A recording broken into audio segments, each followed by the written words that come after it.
السلام علی سیدنا و حبیبنا و شفیعنا و مولانا محمد الذی قال اللہ عز وجل فی شانہ و بالمؤمنین رؤوف الرحیم وعلی آلہ و اصحابہ و ازواجہ و ذریاتہ و اتباعہ الی یوم الدین، اما بعد۔ حضرات ناظرین و سامعین، السلام علیکم ورحمۃ اللہ وبرکاتہ۔ پچھلے کچھ دنوں میں کشمیر کے معاشرے میں ایک مسئلہ انتشار کا ذریعہ بنا ہے، اور وہ یہ کہ ایک مسجد شریف کے ممبر پر مٹکا لا کر کے اس کو بجایا گیا، اور اس طرح سے پیغام غالباً یہ دیا جا رہا ہے کہ اسلام میں موسیقی اور میوزک نہ صرف یہ کہ جائز ہے بلکہ بہت پسندیدہ ہے۔ جن صاحب نے ممبر پر لا کر کے مٹکا بجانے کا کام کیا، ان کے متعلق ہمارے بہت سارے علماء نے اور اہل علم حضرات نے اپنے اپنے رد عمل کا اظہار کیا، اور بجا طور پر یہ اظہار ایمانی جذبات کی عکاس ہے۔ اب اس سلسلے میں مزید کچھ کہنے کی ہرگز ضرورت نہیں تھی، لیکن چند اہم ترین تقاضے سامنے آئے جن کی بنا پر اس وقت آپ سے مخاطب ہونے کی سخت مجبوری پیش آ رہی ہے۔ ابھی اسی ہفتے میں ہائی کورٹ کے چند مسلمان دینی جذبات رکھنے والے وکلاء صاحبان نے باقاعدہ مشورہ کر کے پھر مجھ سے مطالبہ کیا کہ آپ اس سلسلے میں مفصل بات کریں۔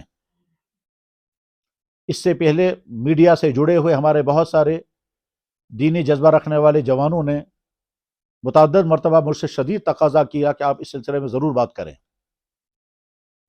بہت سارے مساجد کے امام صاحبان نے، جن کو عوام کے ساتھ معاملات درپیش رہتے ہیں اور سوالوں کے جواب دینے ہوتے ہیں، ان ائمہ حضرات نے بھی مجھ سے مطالبہ کیا کہ آپ اس بارے میں بات کریں۔ ان تقاضوں کے باوجود میں تیار نہیں ہو پا رہا تھا، لیکن ابھی 3 دن پہلے میرے سامنے ایک عجیب سی بات صورتحال سامنے آئی، اس کی بنا پر میں نے ارادہ کیا کہ میں یہ گفتگو کروں گا، اور وہ یہ کہ ہمارے ایک نوجوان عالم جن سے میں ذاتی طور پر واقف ہوں، وہ ایک بڑے علاقے میں امام اور خطیب ہیں، انہوں نے آ کر کے کہا کہ میرے مقتدیوں میں سے اکثر حضرات وہ لوگ ہیں جو جھیل ولر کے اندر مچھلیاں پکڑتے ہیں اور اس کے بعد پھر بازاروں میں بیچتے ہیں، یہ مچھروں کا کام ہے۔ تو مچھروں نے مل کر کے میٹنگ کی کہ اب ہم باقاعدہ میوزک اپنی کشتیوں میں چلایا کریں گے، کیونکہ فلاں امام صاحب نے، فلاں مولوی صاحب نے ممبر پر جب نوٹ بجایا تو ہمیں کیا حرج ہے۔ تو وہ امام صاحب مجھ سے کہہ رہے تھے کہ میں نے ان کو سختی سے روکا، اور انہوں نے جواب میں کہا کہ تم سے زیادہ بڑے بزرگ وہ ہیں جنہوں نے یہ بات کہی ہے، اس لیے ہم ان کی بات مانیں گے۔ جب اس طرح سے یہ گمراہی پھیلنے لگے تو ظاہر ہے اس کے بعد پھر آدمی کا چپ رہنا کسی طرح سے بھی مناسب نہیں ہے۔ اس کے لیے سب سے بہتر طریقہ تو یہ تھا کہ ان صاحب سے ملاقات کی جاتی جن صاحب نے یہ مشن بنا لیا ہے کہ مسجد کے اندر وہ تار اور سارنگی اور مٹکا لے کر کے آنے کو تیار ہیں، ان سے ملاقات کی جاتی اور ان سے علم اور تہذیب کے دائرے میں رہ کر کے بات کی جاتی اور سمجھانے کی کوشش ہوتی، مگر اندازہ یہ ہوا کہ شاید وہ ملاقات کرنے کے لیے تیار نہیں ہے۔ اور وہ اندازہ اس طرح سے ہوا کہ شرعی کونسل اسلام آباد کے کسی ذمہ دار نے بہت سنجیدہ انداز میں، بہت اصرار کے ساتھ ان سے مطالبہ کیا کہ ہم آپ سے ملاقات کرنا چاہتے ہیں۔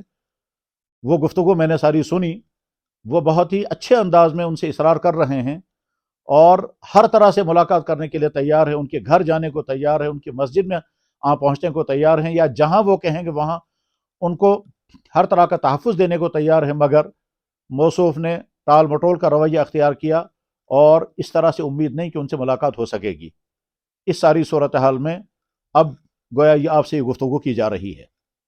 حضرات، جن صاحب نے مسجد کے ممبر پر آ کر کے میوزک کے درست ہونے کے متعلق اپنے خیالات بیان کیے اور ساتھ میں مٹکا بھی پہنچایا، اور کہا جاتا ہے کہ شاید سارنگی بھی لانے والے ہیں یا لا چکے ہیں، رباب وہاں لا چکے ہیں، تو میں نے سنا ان کا نام عبد الغنی شیخ صاحب ہے۔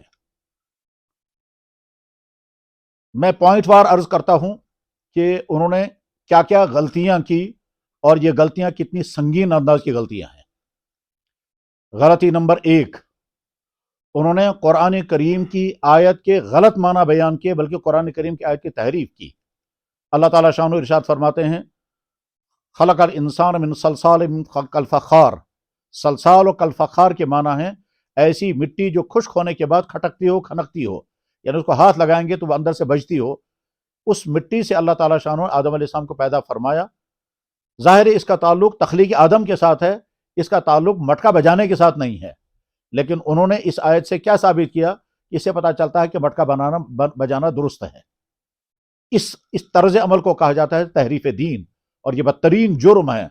قرآن کریم نے یہودی علماء کی یہی خرابی بیان کی تھی، یحرفون الکلم عن مواضعہ، کہ وہ اللہ کے بیان کردہ ارشاد کا غلط معنی نکالتے ہیں، جس کے لیے وہ ارشاد نازل ہی نہیں ہوا ہوتا ہے، وہ اس کے معنی نکالتے ہیں۔ صلصال کالفخار کا تعلق مٹکا بجانے سے ہرگز نہیں ہے۔ صلصال کالفخار کا تعلق در حقیقت آدم علیہ السلام کی تخلیق کے ساتھ ہے، تو وہاں سے ہٹا کر کے اس کو اس پر منطبق کرنا تحریف قرآن ہے۔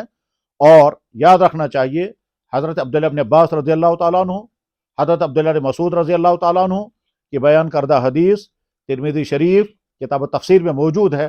ارشاد ہے من قال فی القرآن برأیہ فلیتبوأ مقعدہ من النار، جو قرآن میں اپنی رائے داخل کرے اور قرآن کی کسی آیت کی تفسیر اپنی رائے کے مطابق کرے، اس کا ٹھکانہ جہنم ہے۔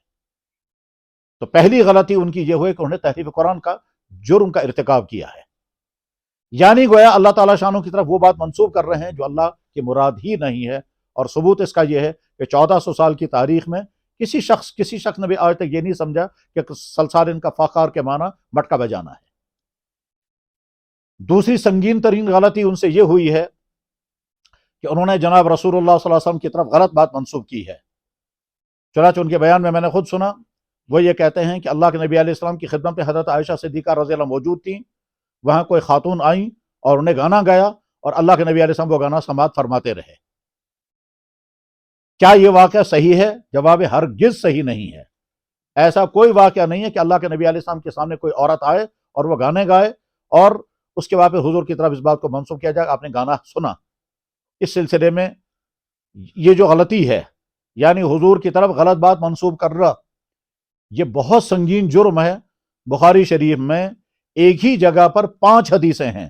ان 5 حدیثوں کا خلاصہ یہ ہے کہ اللہ کے نبی علیہ السلام ارشاد فرما رہے ہیں جس نے وہ بات میری طرف منسوب کی جو میں نے کی نہ ہو یا میں نے کہی نہ ہو، اس کا ٹھکانہ جہنم ہے۔ میں حدیث کے الفاظ سنا دیتا ہوں، من کذب علی متعمدا فلیتبوأ مقعدہ من النار، جس نے میری طرف جھوٹی بات منسوب کی جو میں نے کہی نہ ہو یا کی نہ ہو، اس کا ٹھکانہ جہنم ہے۔ تب اللہ کے نبی کی ذات اقدس کی طرف وہ بات منسوب کر رہے ہیں جو آپ کی زندگی مبارک میں تھی ہی نہیں، بلکہ آپ تو فرما رہے ہیں کہ میں دنیا میں مزامیر ختم کرنے کے لیے آیا ہوں، اور ہمارا کوئی آدمی کہہ رہا ہے کہ آپ کے مجلس میں گانے گائے جا رہے تھے۔ یہ تو انتہائی خطرناک چیز ہے، اور میں اگلا جملہ نہیں کہنا چاہتا جو اس کا نتیجہ نکل سکتا ہے، آدمی خود سمجھ سکتا ہے۔ تو دوسرا جرم ان کا یہ ہوا۔ تیسرا جرم جو انہوں نے کیا ہے وہ یہ کہ مسجد کا ممبر اور محراب قال اللہ و قال رسول کے لیے ہے، اور اس کے علاوہ دوسرے کسی کام کے لیے مسجد کا ممبر اور محراب نہیں ہے۔ اب جب انہوں نے مسجد کے ممبر پر وہ چیز لائی جو اسلام میں حرام ہے، تو اس کا معنی ہے کہ انہوں نے مسجد کے اسٹیج کا، مسجد کے اس پلیٹ فارم کا غلط استعمال کیا، اور یہ پلیٹ فارم عام انسانوں کا نہیں ہے۔ مسجد کا ممبر ممبر رسول ہے، اس ممبر رسول کا ایک مقصد ہے، اور وہ مقصد ہے کہ اس ممبر پر بیٹھ کر قال اللہ و قال رسول بیان کیا جائے، اس کے علاوہ اور کچھ نہیں۔ بلکہ ہماری کتابوں میں، فقہ حنفی کی کتابوں میں لکھا ہوا ہے کہ صرف جمعے کا خطبہ ممبر پر بیان ہونا چاہیے۔ اگر کسی کو واعظ کرنا ہو تو واعظ بھی الگ کرسیوں پر کرنا چاہیے، ممبر اس کے لیے بھی استعمال نہ کیا جائے۔ اسی لیے ہم نے اپنے بہت سارے محتاط بزرگوں کو دیکھا کہ وہ اپنے واعظ کے لیے یا اپنی تقریروں کے لیے ممبر پر نہیں بیٹھتے تھے، وہ کہتے تھے ممبر تو بھائی خطبہ رسول کے لیے ہے، خطبہ جمعہ کے لیے ہے، یا اس خطاب جمعہ کے لیے ہے، باقی واعظ کے لیے، تقریروں کے لیے، لیکچر کے لیے اور دوسرے کاموں کے لیے ممبر نہیں ہے، ہم کرسی پر بیٹھ کر خطاب کریں گے۔ ممبر رسول پر بیٹھ کر کے انہوں نے مٹکا بجایا، یعنی گویا ممبر رسول کا غلط استعمال کیا ہے، تو یہ تیسرا سنگین ترین جرم ہوا ہے۔ چوتھا جرم، وہ چیز جس کو اللہ نے، اللہ کے نبی نے، تمام صحابہ نے، ساری امت نے حرام سمجھا، حرام گردانا، اس کو حلال بنانے کے لیے وہ غلط استدلال کر کے، اور اس کے لیے بھی مسجد کو استعمال کر رہے ہیں۔ مسجد میں مٹکا داخل کرنا، مسجد میں رباب پہنچانا، یہ گویا ایسا ہی ہے جیسے کہ کوئی ناپاک چیز یا کوئی گندی چیز یا حرام چیز مسجد میں داخل کی جائے۔ اگر کوئی انسان یہ کہے گا کہ اگر آج رباب مسجد میں پہنچانا درست ہے تو کل کو شراب بھی مسجد میں لانے کی اجازت ہونی چاہیے۔ پھر ظاہر ہے رباب سے انسان کی نفسانیت کو تقویت پہنچتی ہے، اور شراب سے بھی انسان کے ذہن کو نشہ چڑھتا ہے۔ غرض یہ کہ یہ متعدد غلطیاں ان سے ہوئی ہیں۔ پہلی غلطی تحریف قرآن کی، دوسری غلطی وضع کی، وضع میں نے بات گڑھنا اور گڑھ کر کے پھر منسوب کرنا، اور تیسری غلطی اللہ کے نبی علیہ الصلوۃ والسلام کی طرف غلط بات منسوب کرنا، اور چوتھی غلطی مسجد کے سٹیج کا غلط استعمال کرنا، اور پانچویں غلطی انہوں نے مٹکے اور رباب کو مسجد تک پہنچایا۔ اور ایک آخری غلطی اور بھی ہوئی ہے، وہ شاید انہی غلطیوں کی طرح بلکہ ان سے بھی زیادہ سنگین ہو سکتی ہے، اور وہ یہ کہ وہ جھوٹے واقعات بیان کر کے پھر اللہ کی ذات کی طرف منسوب کر رہے ہیں۔ کیسے؟ انہوں نے کہا جب آدم علیہ السلام کا پلتا تیار ہوا اور اس میں روح ڈالی جا رہی تھی، مگر روح اندر ٹکنا نہیں چاہتی تھی، اور وہ روح اندر گھبرا جاتی تھی، اور وہ روح باہر نکلتی تھی، تو بعد میں وہاں پر میوزک بجایا گیا۔ اس میوزک بجانے کے بعد پھر وہ روح جو ہے وہ اندر قرار پا رہی ہے۔ یہ واقعہ ناممکن ہے کہ ایسا ہوا ہو۔ کیوں ناممکن ہے؟ اس لیے کہ اس زمانے میں رباب بجانے والا کون تھا؟ اس زمانے میں وہ میوزک بجانے والا کون تھا؟ ابھی تو آدم جو پہلا انسان ہے وہ تو ابھی پیدا بھی ٹھیک طرح سے نہیں ہوئے ہیں، ان کا تو ابھی صرف پتلا بنا ہوا ہے، تو روح اندر داخل ہی نہیں ہوئی ہے، ایک۔ اور دوسرے، اللہ آدم کی روح کو آدم علیہ السلام کی جسم میں داخل کر رہے ہیں۔ قرآن کریم میں اس کا تذکرہ ہے، حدیث صحیح میں اس کا تذکرہ ہے، بخاری شریف کی احادیث میں تذکرہ ہے۔ اللہ نے ان کے اندر روح ڈال دی، اللہ نے اپنے ہاتھ سے آدم کو پیدا کیا، اور اب اللہ نے اس کے اندر روح ڈال دی۔ اور ہمارا ایک صاحب کہہ رہا ہے کہ وہ روح اندر جانے سے گھبرا رہی تھی، اللہ روح اندر بھیج رہے ہیں، اور ہمارا آدمی کہتا ہے روح اندر ٹک نہیں رہی ہے، لہذا میوزک بجانے کی ضرورت پڑی۔ یہ میوزک بجانے والا کون تھا؟ اور وہ انسان تھا یا کوئی جنات تھے؟ اور یہ سب ثبوت کہاں سے نکالا انہوں نے؟ ظاہر ہے یہ نہ کہیں قرآن میں ہے، نہ حدیث میں ہے، نہ سیرت میں، نہ تاریخ میں، نہ کسی دوسری قوم کے لٹریچر میں، ایون عیسائی اور یہودی لٹریچر میں بھی یہ بات کہیں نہیں مل سکتی ہے، کیونکہ وہ بھی آدم علیہ الصلوۃ والسلام کے وجود کے قائل ہیں، اور آدم علیہ السلام سے تخلیق انسانی کا آغاز ہوا ہے وہ بھی اس کے قائل ہیں۔ بائبل میں حضرت آدم علیہ السلام کے پیدائش کے تذکرے تفصیل کے ساتھ موجود ہیں۔ تو غرض یہ کہ جو اسلامی لٹریچر میں کہیں نہیں، جو لٹریچر میں کہیں نہیں، کرسچن لٹریچر میں کہیں نہیں ہے، تاریخ عام میں کہیں نہیں ہے، وہ واقعہ اگر ایک صاحب بیان کر رہے ہیں تو یہ گڑھا ہوا واقعہ ہے۔ اس کو کہتے ہیں جال سازی، دجل اور توبیق۔ تو اتنے سارے گناہ اس صاحب سے سرزد ہوئے ہیں۔ اس لیے اب آخری چیز جو سلسلے میں کہی جا رہی ہے وہ یہ کہ موسیقی کے متعلق اسلام کا موقف کیا ہے؟ جواب، قرآن کریم میں اللہ تعالیٰ شانو فرماتے ہیں، 21واں پارہ سورہ لقمان، ارشاد ہے وَمِنَ النَّاسِ مَن يَشْتَرِي لَهْوَ الْحَدِيثِ، بعض انسان وہ ہیں جو لہو الحدیث خرید کر کے لاتے ہیں تاکہ لوگوں کو گمراہ کریں۔ یہ لہو الحدیث کیا چیز ہے؟ اس میں بے شمار مفسرین کا کہنا ہے کہ یہ گانے بجانے کا سامان ہے، اور تفسیر کتابوں میں موجود ہیں۔ چنانچہ ہماری جتنی مستند تفاسیر ہیں عربی کی اردو کی، اس میں دیکھ لیں، وہاں لکھا ہوا ملے گا کہ بے شمار مفسرین کا کہنا ہے کہ لہو الحدیث کے مطابق کا معنی گانا بجانے کی جو بھی چیزیں ہیں، چاہے سادہ ہوں، چاہے وہ آج کے ماڈرن زمانے کی میوزک کے آلات کیوں نہ ہوں، وہ سب اس میں داخل ہیں۔ تو گویا لہو الحدیث خرید کر کے لانا تاکہ لوگوں کو گمراہ کرے، اس کو قرآن نے اس لیے بیان فرمایا کہ یہ نہیں ہونا چاہیے۔ تو لہو الحدیث یعنی گانا بجانا جو ہے، اور گانے بجانے کے آلات جو ہوں تو قرآن سے ممنوع طور پر ثابت ہو گئے۔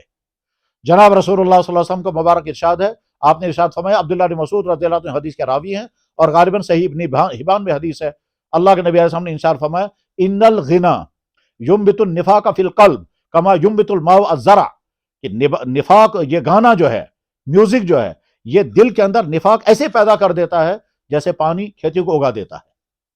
اللہ کے نبی علیہ السلام نے ارشاد فرمایا، میں دنیا میں مضامین ختم کرنے کے لیے آیا ہوں۔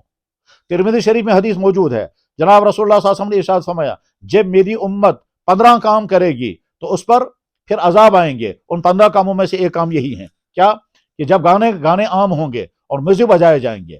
بخاری شریف کی حدیث میں ہے، اللہ کے نبی علیہ السلام نے ارشاد فرمایا، قیامت کی علامتوں میں سے کچھ لوگ آئیں گے، علامتوں میں سے ایک علامت یہ ہے، یستحلون الحل والحریر والخمر والمحاذف، کہ ایسے لوگ آئیں گے کہ جو بدکاریوں کو حلال کریں گے، ریشم کا کپڑا پہننا حلال کریں گے، شراب کا نام بدل کو حلال کریں گے، اور محاذف سے مراد گانے اور گانے کے آلات، اور گانے کے آلات میں یہ مٹکا بھی داخل ہے۔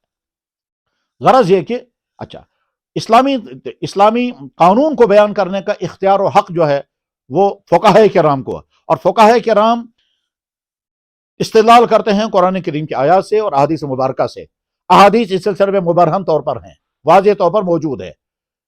قرآن کریم کی ان آیات کو سامنے رکھ کر کے چاروں فقہا، اور چاروں فقہا کے بعد بھی بعد کے بڑے بڑے محققین جیسے علامہ ابن تیمیہ نے اپنے مجموع الفتاوی میں، فقہ حنفی کا اصول لکھا ہوا در مختار رد المختار میں، فقہ مالکی کا اصول لکھا ہوا مالکی کتب میں، اور ہم فقہ حنبلی کا اصول لکھے ہوئے ان کی کتابوں میں، چاروں فقہا اس بات پر متفق ہیں کہ اسلام میں میوزک کی کوئی گنجائش نہیں ہے، میوزک حرام ہے، اور اس لیے حرام ہے کیونکہ یہ انسان کے دل میں برے خیالات کی پرورش کرتا ہے، اور اللہ کے نبی علیہ السلام جس کو حرام کیا ہے اس کو بعد میں کون حلال کر سکتا ہے۔ لہذا جن صاحب نے یہ ساری حرکتیں کی ہیں ان صاحب کا معاملہ تو الگ ہے، لیکن میں ان تمام مسلمان بھائی جنہوں نے یہ واقعہ دیکھا اور سنا اور وہ کسی بھی طرح کے کنفیوژن کے شکار ہو گئے ہیں، ان تمام حضرات سے کہنا چاہوں گا کہ آپ اچھی طرح سے بے ذہن میں رکھ لیں کہ یہ 4-5 سنگین ترین غلطیاں ان سے ہوئی ہیں جن غلطیوں کے متعلق احادیث کی وعیدیں میں نے سنا دی ہیں۔ اب آگے احکام ہیں وہ سماعت فرمائیں۔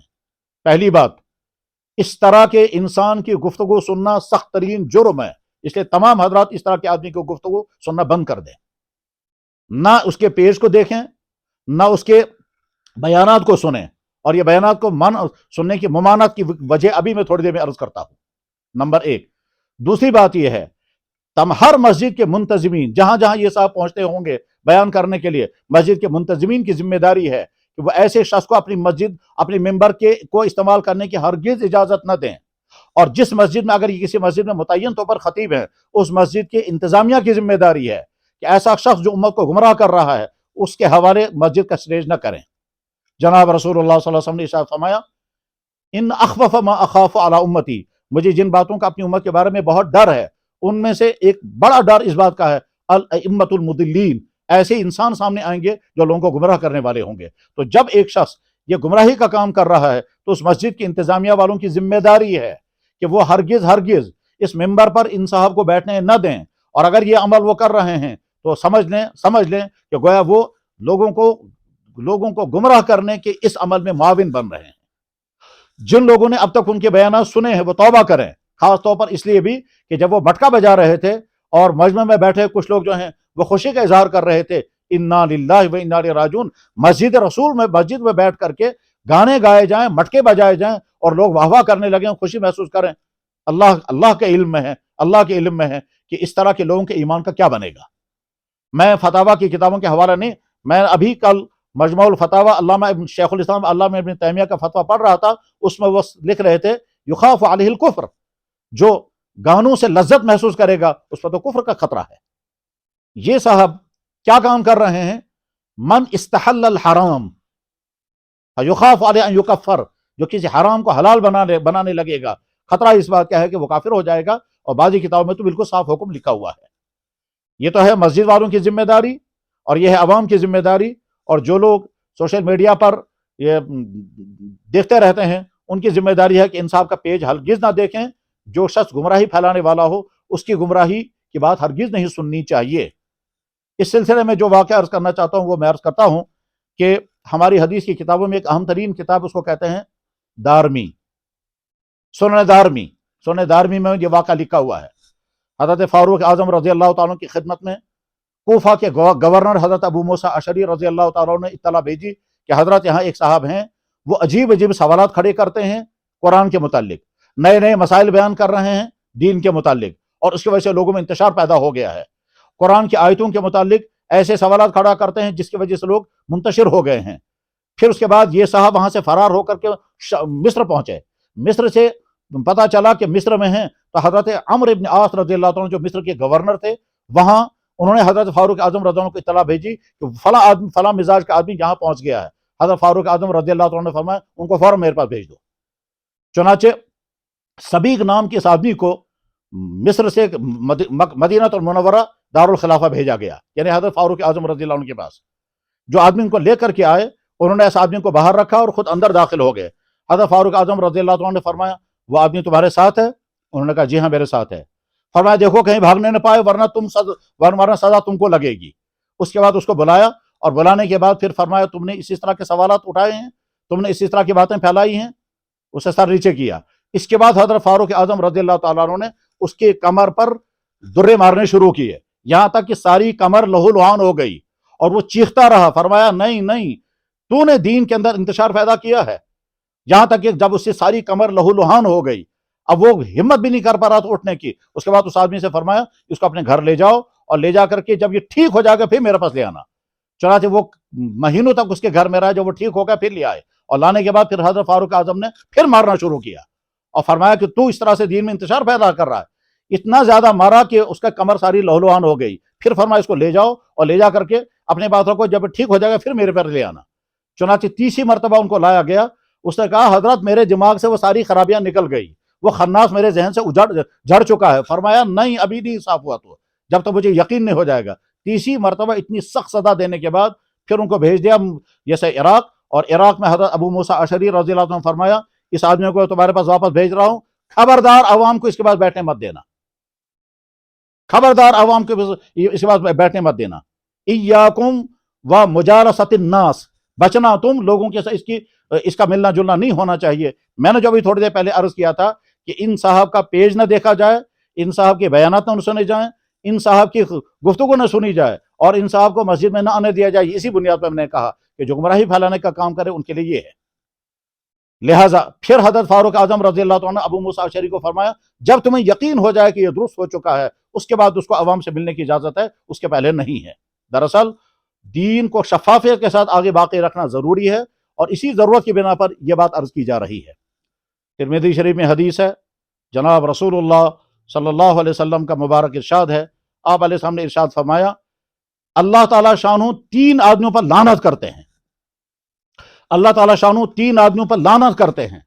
پہلا وہ امام جو لوگوں کی امامت کرے حالانکہ لوگ اسے ناپسند کرتے ہو، رجل اما قوما وہم لہو کارہون، ایک وہ انسان جو لوگوں کو امامت کا تو لوگ اسے ناپسند کرتے ہو اس کے غلط کاری کی وجہ سے، اس کے گمراہ کن خیالات کی وجہ سے، اس کے برے رویے کی وجہ سے، یعنی اس کے اندر کوئی دینی نقص ہے عقائد کے اعتبار سے یا کسی اور اعتبار سے، اس انسان اور وہ لوگ وہ امامت چھوڑ نہیں رہا ہے اور لوگ اس کو ناپسند کرتے ہیں مگر وہ امامت پر قابض ہے، تو اللہ کے نبی علیہ السلام کا ارشاد مبارک ہے کہ اللہ تعالیٰ شان اس پر لعنت کرتے ہیں۔ اور دوسری وہ عورت جس کا شوہر اسے ناراض ہو اور وہ عورت الگ رات گزارے، اور تیسرا وہ انسان جس نے اذان کی آواز سنی اور پھر بھی وہ اللہ کے گھر کی طرف نہیں آیا۔ یہ حدیث ترمذی شریف میں موجود ہے۔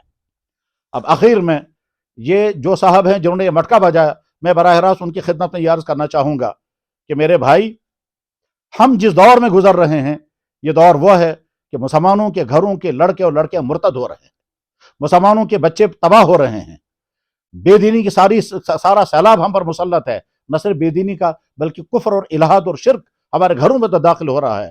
اللہ نے آپ کو اگر مسجد کا سٹیج دیا تھا تو اس کو گانا بجانے کے لیے اور میوزک ثابت کرنے کے لیے استعمال کرنے کی بجائے کاش آپ اس کو امت کے ایمان کے بچانے کے لیے استعمال کرتے تو کتنی اچھی بات ہوتی۔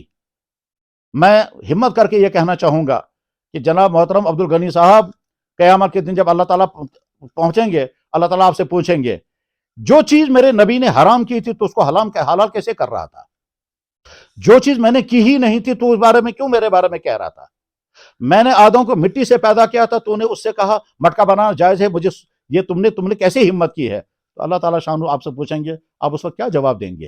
اور اس کے بعد پھر جناب رسول اللہ صلی اللہ علیہ وسلم بہت غمناک انداز میں جب کہیں گے کہ تو میرا امتی تھا، تیرا کام یہی ہو گیا تھا کہ میری امت کو وہ باتیں سنائے جس کی میری امت کو ضرورت نہیں تھی، جب میری امت کے ایمان بچانے کی فکر کرنی چاہیے تھی۔ اور یہ سارے اماموں کی ذمہ داری ہے کہ ممبر، مسجد کا ممبر، یہ جمعے کا خود خطاب کا یہ سٹیج جو اللہ نے ہم کو دیا ہے، اس کو امت کا ایمان بچانے، امت کے نوجوانوں کا کردار بچانے کے لیے استعمال کیا جانا چاہیے، بجائے اس کے کہ ہم ان باتوں کو بیان کرنے لگے جن باتوں کا نہ دین کو کوئی نفع ہے نہ دنیا کو کوئی نفع ہے۔ تو عبد الغنی صاحب، اگر اللہ تعالیٰ شانو اللہ کے نبی فرمائیں گے جو تو وہاں ہر جمعے کو میوزک کے اور صوفیانہ موسیقی کے نام پر جو بیان کرتا تھا اس سے میرے دین کو کیا نفع ہونے والا تھا؟ کیا اس سے امت کا ایمان بچنے والا تھا؟ کیا اس سے امت کے مسائل حل ہونے والے تھے؟ کیا اس سے امت کا کردار کوئی صحیح ہونے والا تھا؟ یہ موضوع تو نے اٹھایا کیوں تھا؟ اور اس اٹھانے کا مقصد کیا تھا؟ اور جب یہ حرام تھا تو حلال بنانے کی کوشش کیوں کر رہا تھا؟ کیا ساری امت غلط سمجھ رہی تھی؟ از محمد الرسول اللہ صلی اللہ علیہ وسلم تا صحابہ، تابعین، طب تابعین، فقہا، محدثین، اولیاء کرام، خصوصاً یہاں کشمیر کے ہمارے وہ تمام اولیاء جن کے ذریعے سے کشمیر میں اسلام کی دولت و نعمت آئی، ان کی زندگی میں سارا کہیں نہیں ہے. تو یہ تمام اگر آپ سے سوال کرنے لگیں گے اس وقت آپ کیا جواب دیں گے؟ یہاں کے علماء کو تو آپ چیلنج کریں گے. آپ کبھی کہتے ہیں بشوس عرب میں سمجھے یوں، کبھی کہتے ہیں انیوک سے مولوی. یہاں کے علماء کو چیلنج کرنے کے بجائے آپ سوچیں اللہ تعالیٰ شانو جب آخرت میں بٹھا کر کے آپ پوچھیں گے آپ کیا جواب دیں گے؟ ذرا سوچیں. آپ کیا کہہ رہے ہیں؟ کہتے ہیں آج تام چھو تو بہت، آج تک تم نے سنا قبر میں 3 سوال ہوں گے، میں تمہیں چوتھا سوال سنا رہا ہوں. چوتھا سوال قبر میں ہوگا ولایت کے متعلق. یہ کہاں سے نکالا آپ نے؟ اللہ کے نبی فرمائیں گے میں تو بیان کر رہا تھا قبر میں 3 سوال ہوں گے، اللہ کی ذات کے بارے میں، نبی کے بارے میں اور دین کے بارے میں. تو نے چوتھا سوال کہاں سے لایا ولایت کے بارے میں؟ تو آپ کیا جواب دیں گے اللہ کے نبی کو؟ آج کے مسلمان تو انشاءاللہ اس گمراہی سے بچیں گے، اور جن جن تک یہ میسج پہنچے گا وہ سمجھ جائیں گے کہ سارا گمراہی ہے، اسے بچیں گے. لیکن خود آپ اپنی فکر کریں کہ کہیں ایسا تو نہیں ہے کہ آپ اس راستے پر چل پڑے ہیں جس راستے کے نتیجے میں آپ کی دنیا ہو سکتا ہے وقتی طور پر واہ ہو جائے اور کچھ لوگ آپ کو فالو کرنے والے مل جائیں، لیکن آخرت آپ کی تباہ ہو جائے گی. اللہ کے سامنے ان تمام سوالوں کا جواب کیا دینا ہوگا اس کو سوچیں. اللہ کے نبی علیہ السلام کی بارگاہ اقدس میں ان سوالوں کا کیا جواب دینا ہوگا اس کو سوچیں. اور یہ سوچ کر کے یہی میں ہمدردی کی بات آپ تک کہنا چاہوں گا. میں امید کرتا ہوں کہ میں نے کوئی توہین آمیز بات نہیں کی ہوگی. اللہ کرے آپ صحیح راستے پر آ جائیں اور رجوع کریں اور توبہ کریں. میں نے آج تک جو کچھ کیا ہے وہ سب غلط تھا اور سارا غلط تھا.